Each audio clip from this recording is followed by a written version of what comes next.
Breaking news. President-elect Donald Trump is breaking his silence on President Obama's new sanctions targeting Russia. In a statement, he says this: "It's time for our country to move on to bigger and better things. Nevertheless, in the interest of our country and its great people, I will meet with leaders of the intelligence community next week in order to be updated on the facts of this situation." Sunlen Sarfati is outside Trump's Mar-a-Lago resort tonight. Sunlen, what's the very latest from there?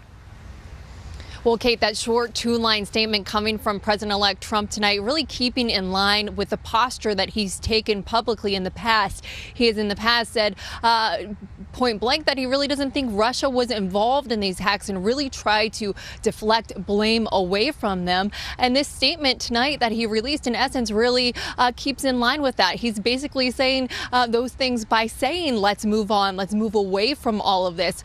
But he is doing some due diligence in announcing that he will sit down with the intelligence community for a briefing at some point. That will happen next week. But the big thing that this statement does not answer, though, is whether President-elect Donald Trump intends to reverse those sanctions once he does take office after January 20th, when he's sworn in next month. A White House advisor today is saying that that would doesn't make a lot of sense, saying that that would be highly unusual move for the president-elect to take once he becomes president. So tonight, Kate, that's still a big TBD coming from the Trump administration.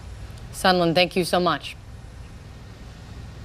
Out front now, counselor to President-elect Donald Trump, Kellyanne Conway. Kellyanne, thanks for taking the time. Hi, Kate. So first, I want to ask you about the breaking news tonight. I see this statement from the president-elect, but what was his reaction when he learned of President Obama's announcement today against Russia? His reaction is reflected in his statement, Kate. He'll receive an intelligence briefing in this coming week. And in the meantime, he believes it's time to move on. And I mean, I've been reading all the news reports about these retaliations, these sanctions put forward by President Obama and his administration. Some of them seem largely symbolic. The GRU doesn't really travel here, doesn't keep its assets here. There's no indication our allies will follow suit. And we're yet to see all of the intelligence reports, and we would be the president-elect. So he'll have that briefing next week. But in the meantime, he repeated today what he said last night to reporters here at Mar-a-Lago, which is he believes it's time to move on to bigger and better things for the country. I want to ask you about that. I mean, the statement says time to move on to bigger and better things, as you just said. What does that mean? It means exactly what the president-elect has said, which is we've been talking about this for a while. I think that, all we heard all through the election was Russia, Russia, Russia. Whenever it came to anything Donald Trump said or did, it seemed most days. And now, since the election, it's just this fever pitch of accusations and insinuations. And we know why Hillary Clinton lost. I think the cues and clues are pretty obvious. They were obvious to us all along. They're very obvious to everyone now. And I don't believe Vladimir Putin deterred her from competing in Pennsylvania, Wisconsin, and Michigan, states that Donald Trump carried for the first time as a Republican in decades. I think what a lot of people want to know is that, of course, the president-elect can reverse all of this when he takes office in a very short time. Will he reverse these actions taken by President Obama?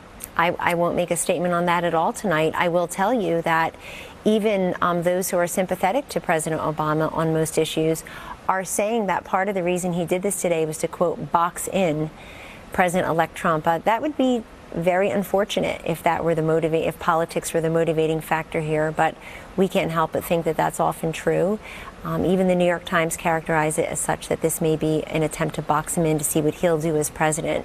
That's not the way that peaceful transitions of administrations work in our great democcy. You think these serious actions at the moment that the president-elect has spoken his piece on this. Kellyanne, you think these very serious and unprecedented actions that President Obama took today, expelling 35 diplomats, giving them 72 hours to leave the country, sanctioning foreign intelligence services, you think that President Obama did that just to box in Donald Trump? No, I was actually quoting David Sanger's piece in the New York Times, where he says in one of the opening paragraphs that this could also be an attempt to box in President-elect Trump. And I'm merely saying, if the New York Times report is true and credible, that would be an unfortunate rationale here on top of any other rationales. You're right, Kate, it is unprecedented. I don't think at the height of the Cold War that this country expelled that many operatives So I know the president is looking tough in his last couple of weeks. First, I would call them sanctions against Israel over this past weekend, and now sanctions against Russia. But the fact is that we'll see. The word symbolic is being used also by the New York Times and other such, I think, pro-Obama administration outlets. So we'll see if this has teeth, and we'll see if some of our allies follow suit. Does the president-elect now believe that Russia is behind the hacks? The president-elect stands by his statements, and in fact, he'll receive an intelligence briefing this coming week, probably in New York. I was in a meeting today where that was discussed, and perhaps he'll receive additional information then. But based on what he knows now, and based on what we see as leaked information to the press rather than CIA officials attending House Intelligence Committee briefings where they were invited to do so. I mean, if some of them would prefer to talk to the media off the record than actually participate in the process, and then we're left with, some confusion. I'm sure he and could some get that intelligence briefing, right? If he wanted to. He'll be briefed he will be briefed further this week, but that's all I can say about it now. But Kate, let's be honest too. Every time Russian hacking is mentioned now, since Hillary Clinton lost, and it wasn't a squeaker, we got 306 electoral votes. That was 36 more than we needed. She lost states that Democrats hadn't lost in decades. Ever since then, the issue of Russian hacking has been discussed in context of the election. And that's where the president is saying that we should move on. And we should move on because the idea that there's a nexus well, I think, between Kellyanne, I don't think anyone at this the point, hacking and the election I don't think at this point people are questioning the validity of the election. I don't think so. What we're hearing they are. Many are. But what this is about this is serious. This is about a foreign country hacking into the United States electoral process, regardless, and it doesn't even have to do with the result even. It's more that they tried to. Well, you just said electoral process.